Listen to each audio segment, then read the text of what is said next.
Assalamu alaikum. Bismillah ar-Rahman ar-Rahim. Alhamdulillahi Rabbil Alameen. Ar-Rahman ar-Rahim Maliki Yawmiddin.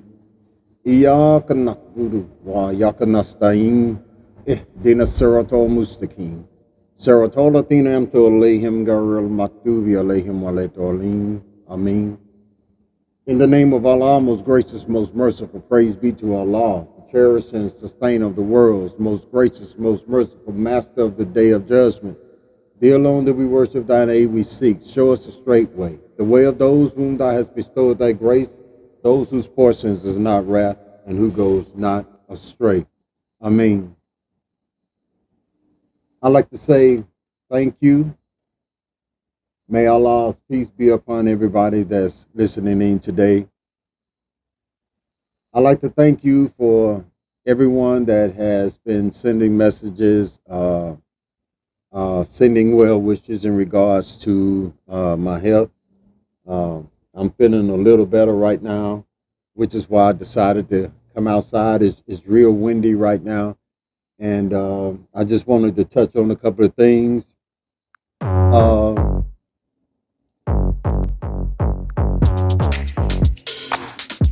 I would like to send my condolences to all the families and everyone that has been affected by our mass shooting. I have been expressing that in order for there to be true change, we've got to start at the root of the problem. Here in the Columbus and Phoenix City area, recently we've had our mothers come together, mothers that has been affected by losing their children, their loved ones. We've had groups come together in regards to curbing the gang violence and so forth. I support all these groups. And I understand their pain, their frustration, and the things that they may be going through.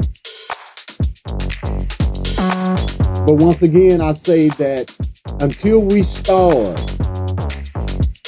at the root of the problem, then we're going to continue to have the problems that we're having today. Now, later on in the week, I'm going to post a link to the actual podcast, because there are some things that I'm going to share on the podcast that I really don't have the time to share now. But this is what I want people to understand, is that this right here. I remember when I was 12 and I first moved to Los Angeles, California. I was surprised by the things that I saw at a young age dealing with gangs. And what I discovered at a young age, that most of the problems that was created in regards to the Crips and the Bloods in Los Angeles was things that was created by the police department. Because I've actually seen police pick up a Crip, take him to a Blood neighborhood, put him out the car, get on the siren and speakers and tell everybody what they've done. Now, let's touch on something that a lot of us don't realize. I know, God willing, I will be 59 in August. And I know in my 59 years, I have witnessed from the beginning and still witness today. We are the product of their project. Now, what do I mean about that? They gave it to we putting all the emphasis on words these days. People won't say the word nigga no more. They say, oh, the N word. Nigga is nigga. I don't care if somebody get up right now and say, oh, you're an N word. You still know what they mean, right? So why are we gonna start sugarcoating shit? The word project is just what it means, project. And in our local housing authorities, for as long as I can remember, they've been called the projects. Because we were a project to them. They knew that in order for them to get into our computer system, to reprogram our computer system, they had to put us all in a confined area and call it a project. Now, the first form of project was to give the single mothers, the mother with children, we're going to give them a welfare check, we're going to give them food stamps, but we're going to tell them that the father of these children cannot live with her. We're going to slowly take the black fathers out of the picture. And they did just that. They started slowly moving the black fathers out of the household. And for those that bucked against the system, they locked them up.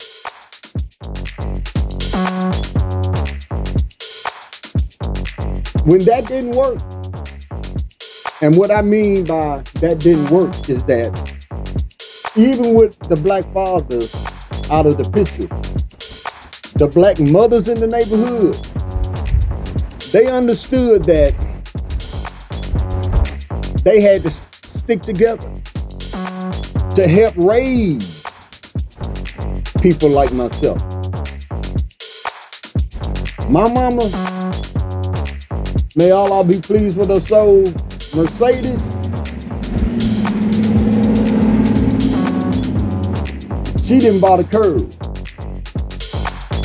I feared that lady. But when the government realized that mothers like my mother and your mother was standing up, they came in and said, okay, we got to do something. We got to take away the discipline. Them boys scared of them mamas. So they came and they changed the law. If you beat their ass, you're going to jail. Now, to my mama, she didn't give a fuck.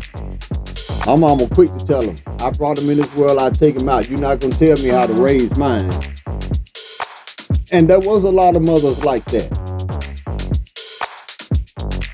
But gradually over a period of time, mama said, oh, fuck it. Want to be a badass? I'm going to let the folks take care of you. Because she don't want to lose her apartment in the project. She didn't want to lose her food stamp. She didn't want to lose her welfare check. She's got other kids, but she don't want to lose this, not so much because of the kids. Because if you lose this, then there go your weave, there go your nails, there go your this. All that's gone out the window. So therefore, you'll sacrifice your child to become a part of the system. But that's a part of the project. Without the discipline, we understood, say, oh, mama can't touch me, she fuck with me. I'm calling the police on her. I've heard kids say this. So now, because there's no discipline and no control, we're having the problems that we're having today. Everybody say, oh God, oh Jesus, help us. How can you expect them to help when we don't want to help ourselves? We got to reverse their project. Like I said, we spend millions, billions of dollars every year on computer products, telephones, laptops, computers. When something happens, we quickly run to the store to upgrade, to reprogram. But the most important computer, the most important piece of electronic that you ever own, you're walking around with it. But you don't want to reprogram. You want to continue to think the way that we have been programmed to think. When are we going to wake up? When are we going to reverse the effects of their project?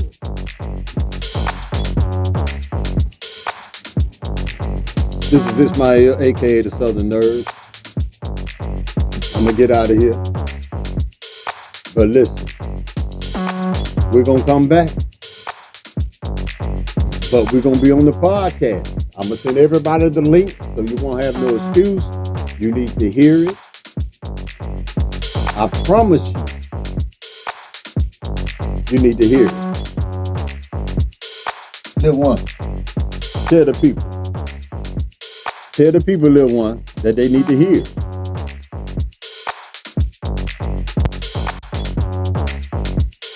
Y'all see me up here in this damn window. Y'all heard what the Southern Nerd said. Y'all need to be getting ready to listen to the podcast. Cause see, I'm gonna be on that shit too. The Southern Nerd was asking me earlier, he heard me listen to some music. I was listening to the Snoopy, the dog. And he said, little one, I ain't know you like cat. I ain't know you like dogs. I said, I don't like dogs, but I like that Snoop Dogg or the dog. It's just one thing. I'm going to talk about it on the podcast, but I can't understand why in the hell they call him Snoop Dogg. He don't look like Snoopy or Snoopity. He look like a Doberman pinching sensor. You know them other dogs, them long, they say them the best dogs I had, or them Doberman pinching sensors. That was the Snoop Dogg of the dog. Look, I'm going to start calling them Doberman Dogg of the dog. But I like his music anyway. I got to get out of here. Southern Nerd, he kind of looking back at me like, hey, man, you talking too much. But anyway, y'all, this little one, the cat with the heart of a panther, and this is the Southern Nerd Show.